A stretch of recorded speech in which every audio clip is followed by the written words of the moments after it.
trolleybuses, electric buses that get their power from overhead trolley wires. From Vancouver to Lyon to San Francisco to Mexico City, trolleybuses can be an excellent form of transit, providing the local transit service quality benefits of buses with the air quality benefits of electrification and the lean and mean engineering benefits of vehicles that don't need to carry their own power source, or at least much of it, along with them all the time. Just like with the electric trains that you so often see me talking about on this channel. So let's talk about why trolleys are just so nice.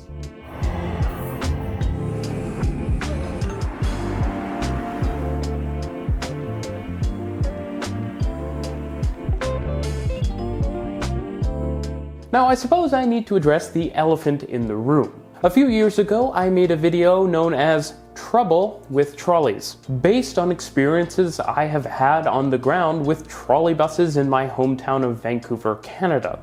The issue is that I made the mistake that I so often try to convince other people not to make. Yeah, I screwed up and I'm sorry. I assumed that because of the local implementation of this transit technology being generally pretty bad, that the technology itself wasn't so promising. I was a little too willing to assume that the technology was a dead end without spending as much time as I could have asking whether they'd figured it out somewhere else. I mean, I mentioned IMC trolley buses, but I didn't spend enough time looking into them. Now, this is the part where I meant to say not in North America, but as you'll actually see in this video, there are some places in North America where this technology is already actually being used. Basically, imagine someone going to New York and sitting under an old L and saying elevated rail sucks, and you naturally going, no it doesn't, look at the Vancouver SkyTrain, which is me in this case. And that's what I should have done with trolley buses. And for not doing so, at least more explicitly, I'm sorry.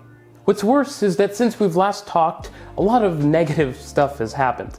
Boston has committed, at least foolishly, to ripping out its trolley infrastructure, something that Edmonton up here in Canada did in the memorable past.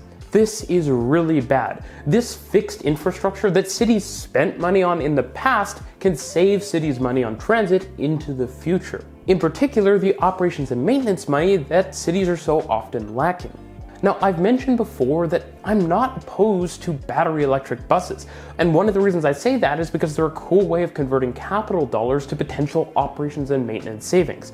But with trolley buses, we can already do that, and much more efficiently than with battery electric buses. So yeah, for cities that have capital money flying all over the place to install Wi-Fi on their buses and build light rail all over the place, trolley buses seem like a really reasonable investment, especially if they're a city that's mainly building bus-based transit in the first place. Perhaps the fact that Boston in particular is ripping out trolley buses feels particularly silly, since Boston is one of those cities that feels like it wants to be more European and more of a transit-oriented city, and yet Boston is ripping out transit infrastructure.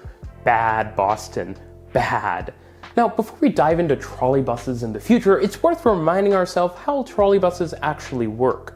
The buses run on electricity, naturally, from overhead wires, plural. While rail vehicles have metal rails that they can pass a current back through, buses which run on insulating tires do not, and so having a second wire allows them to close a circuit. Of course, since trolleys run on electricity, you get the usual benefits you would expect. Highly efficient operation, mechanical complexity, and yes, even regenerative braking. All of this is particularly useful in places with lots of hills, such as San Francisco, or Seattle, or Vancouver. Now, people sometimes don't like trolleys for very silly reasons, like the fact that they require wires, something which we obviously don't have anywhere in our cities.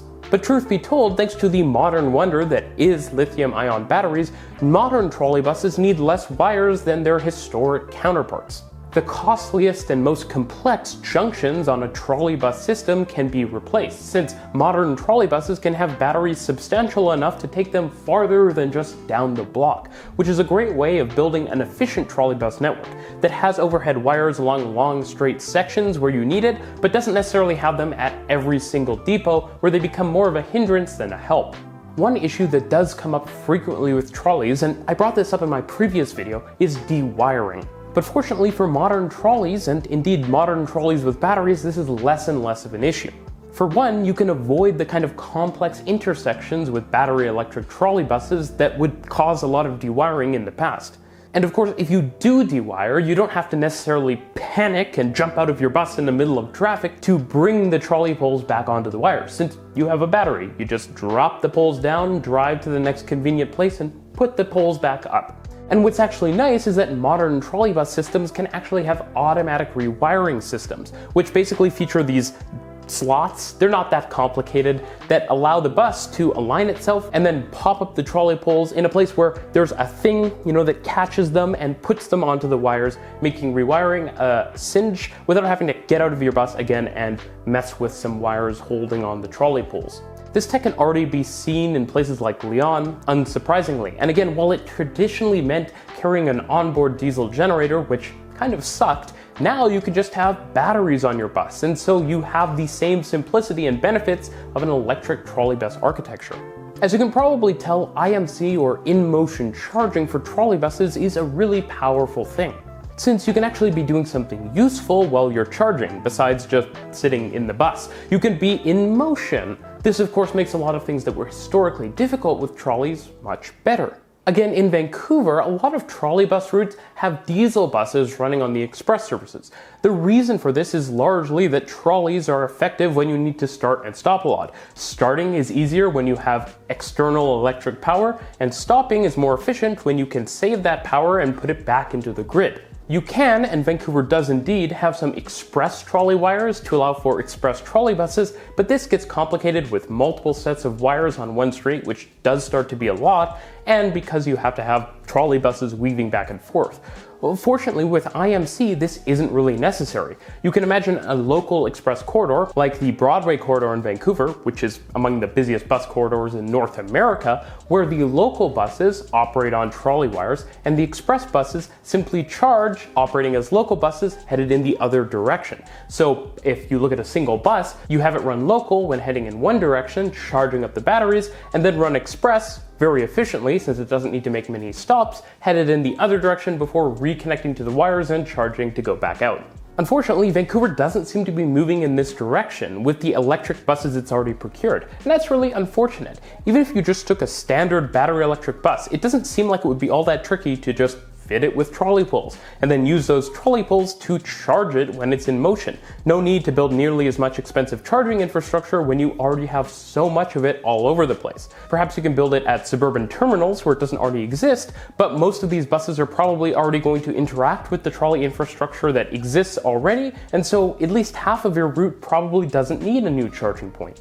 Of course, trolleys don't even only make sense for big cities, though they do make sense in big cities as well, on less busy corridors. If you're a small town where it doesn't necessarily make sense to jump up to a higher order mode of transit, well, trolley buses could be a great way of reducing operations and maintenance costs, while also just making the ride nicer for passengers. Better yet, if you electrify the main trunk routes of your system, this can form the basis of an entirely electric bus system where buses charge in central areas and on main corridors, and then operate off-wire to serve low-density or even rural areas.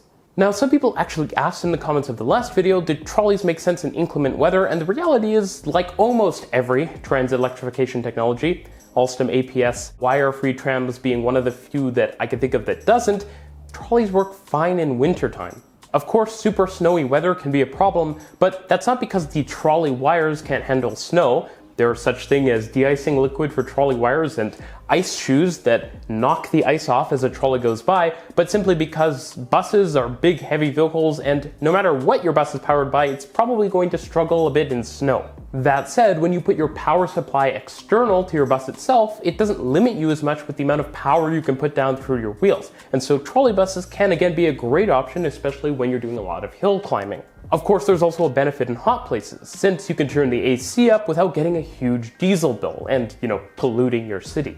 I hope what you're seeing is that painting battery and trolley electric buses as being in stark opposition is silly. It's unnecessary.